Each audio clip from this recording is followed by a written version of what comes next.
Good morning friends. પંચકર્મની અંદર next topic છે શુદ્ધિ લક્ષણનું ઓબ્ઝર્વેશન. અલગ અલગ શુદ્ધિઓના આધારે કઈ રીતે આપણે નક્કી કરી શકીએ. 4 પ્રકારની શુદ્ધિની વાત કરી હતી: વૈગિકી, માનિકી, આંતિકી અને લૈંગિકી.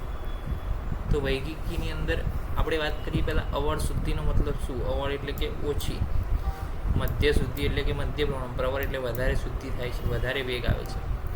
તો વૈગિકી શુદ્ધિમાં સૌથી ઓછા 4 વેગ, મધ્યમ 6, 8 વેગ આવે તો એ પ્રવર શુદ્ધિમાં ગણાય. માનિકી એટલે કે જે વોમિટિંગ મટીરિયલ છે એને આપણે મેઝરિંગ ગ્લાસની અંદર લઈએ છીએ અને માપીએ છીએ. જો 1 પ્રસ્ત થાય તો અવર, 1.5 પ્રસ્ત થાય તો મધ્ય, 2 પ્રસ્ત થાય તો પ્રવર કે બેસ્ટ. આંતિકીની અંદર પિત્તાંત વમન જોવા મળે તો એ બેસ્ટ છે. જ્યારે લૈંગિકીની અંદર આપણે હમણાં લક્ષણોની વાત કરી કે સમ્યક વમનના લક્ષણ જો જોવા મળે તો એ જે છે પ્રવર શુદ્ધિ, મધ્યમ શુદ્ધિ ને અવર શુદ્ધિ ત્રણેયની અંદર આવે છે.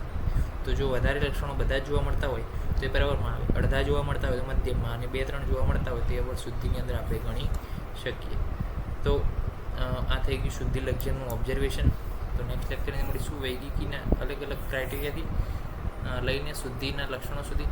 તો નેક્સ્ટ લેક્ચરમાં મળીશું. ત્યાં સુધી જય હિન્દ, જય ભારત, જય આયુર્વેદ, જય દેવ. નમસ્કાર.